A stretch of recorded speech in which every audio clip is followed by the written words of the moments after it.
Neste vídeo da Universidade de Estudos Avançados, vamos conversar sobre a medicina, o médico e o tratamento de saúde dentro do escopo do método MacGregor.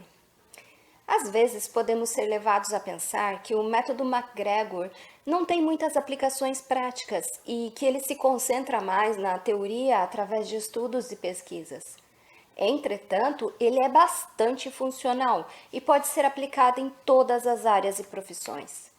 Para tornar mais claro e pontual isto, neste vídeo vamos dar vários exemplos de como o método pode ser colocado na prática médica e da saúde, enfatizando a proposta tantas vezes discutida pelo Dr. MacGregor, o nosso mestre, para a elaboração de um novo perfil do médico e do sistema de saúde.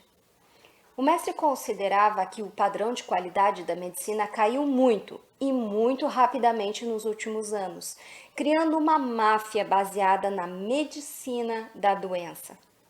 Isto quer dizer que hoje cada vez menos se vê uma cultura da saúde, com promoção da saúde, e cada vez mais existe um cartel que enriquece os profissionais e empresas que só visam o lucro através da cultura da doença. Como este tema é muito palpitante e extenso, e para não ficar muito longo, dividimos o vídeo Uma Nova Medicina em duas partes. Nesta primeira parte vamos abordar dois tópicos: o paciente e o consulente e o médico e o convencional. O paciente e o consulente. Parte importante do processo de tratamento está naquele que busca o auxílio médico, que é o chamado paciente. O método MacGregor entende que a pessoa deve ser bem informada e deve ter uma atitude proativa com relação ao seu problema no momento de buscar auxílio. Assim, o mestre sempre pugnou por mudarmos a terminologia, passando a chamar o doente que busca ajuda em questões relacionadas à saúde de consulente e não mais de paciente. Isto porque o termo paciente evoca paciência ou conformismo, submissão. Um paciente acabou por se tornar uma pessoa passiva, que espera pelo cuidado sem ter direito de pugnar pelos seus direitos e que torna-se, por conta disto, vítima. Um consulente é ativo. Ele vai a um médico buscando consultar a opinião e o conhecimento de um profissional sobre um problema específico. Ele não vai a um médico confiando e entregando sua vida a ele. Embora saibamos que, eventualmente, isso pode não ser uma opção, como nos casos de emergência. Pois o médico é uma pessoa. E como qualquer pessoa, também tem limitações. Não é um Deus. Ele estudou e se graduou com o objetivo de cuidar no âmbito da saúde, mas nem por isso ele tem todas as respostas para todas as perguntas. Nem por isso ele sabe tudo acerca de todas as coisas, e nem por isso é isento de falhas. Assim entendido, o mestre fazia várias recomendações importantes que vou transcrever a seguir. O consulente deve ser respeitoso com o profissional, entendendo-o como um indivíduo igual a si mesmo. Pois, embora ele não seja mais um paciente, nem por isso ele precisa ser grosseiro e encrenqueiro gratuitamente. Ele deve pesquisar previamente, procurando referências através de conhecidos ou na internet sobre o profissional ou a clínica que ele pretende visitar. Muitas vezes é possível obter várias informações importantes nesta pesquisa. Após um diagnóstico, o consulente deve informar-se o máximo possível sobre o seu problema. O conhecimento é importantíssimo neste caso. Ele deve procurar saber do que se trata, como foi ocasionado, quais as implicações, qual a evolução para melhor ou para pior. Deve conhecer estudos de casos semelhantes ao seu e deve procurar saber sobre tratamentos experimentais e alternativos. Ao ser requisitado um exame, ele deve perguntar no que este exame irá auxiliar no diagnóstico e tratamento.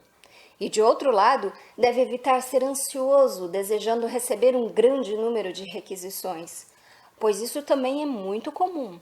Às vezes, consulentes procuram auxílio e não se contentam de sair do consultório sem uma receita de medicamento e prescrição de exames. Portanto, o comportamento do consulente também induz a prática do médico. O médico e o convencional. Para o método MacGregor, existem dois tipos de profissionais médicos. A fim de distinguir entre eles, um passou a ser chamado de convencional e o outro de médico.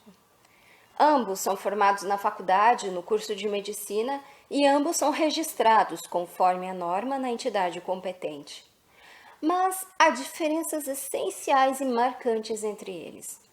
O convencional é aquele que trabalha de forma totalmente mecânica, isto é, sem nada de arte. Ele aprendeu todos os procedimentos e técnicas e pode até executá-las bem, pode até ser um talentoso, mas tornou-se um mero fazedor de coisas. Com mais ou menos informações dentro da área, visitando congressos ou não, especializando-se ou não, ele não pensa fora do quadrado em que está metido.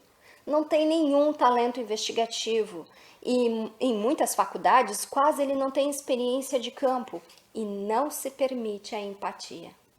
Por sinal, empatia é uma coisa que o profissional aprende a perder já durante o seu curso de formação. Ele é ensinado a não se envolver com a dor do outro. Dizem que é para ter um melhor julgamento, mas não passa de um grande erro.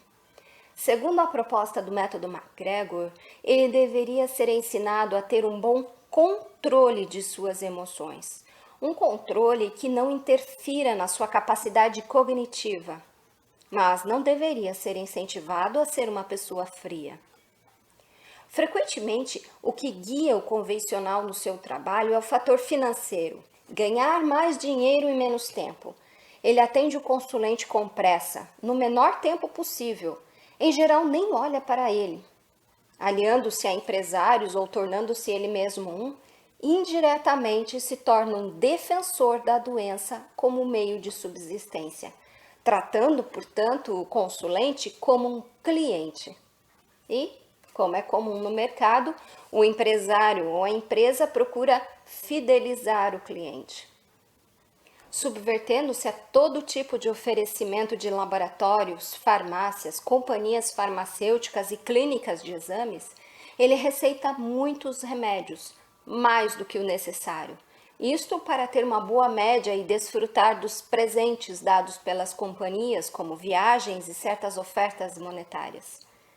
Pois com grande frequência o convencional não conhece a ação dos medicamentos do seu receituário, não conhece adequadamente a química daquela droga em contato com a química do corpo e mesmo assim prescreve aleatoriamente.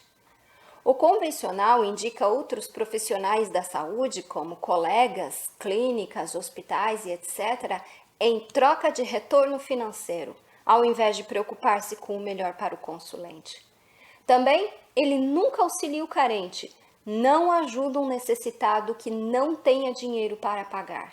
Não dá um dia sequer da sua semana para prestar atendimento em áreas carentes ou em programas assistenciais. Não raro, o convencional não age de acordo com o que parece defender em consultório.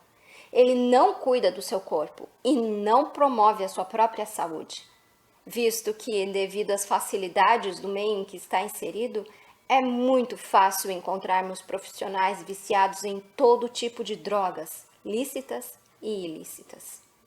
Ele também costuma ser bastante preconceituoso com todos os tratamentos que não entenda, principalmente que não gerem lucro para si. Critica outros profissionais que não estejam no seu rol de contatos. Já o médico é um iátrico. Toda a sua prática se evidencia em um profissional que tem o dom e a arte. Ele é um promotor da saúde e do bem-estar.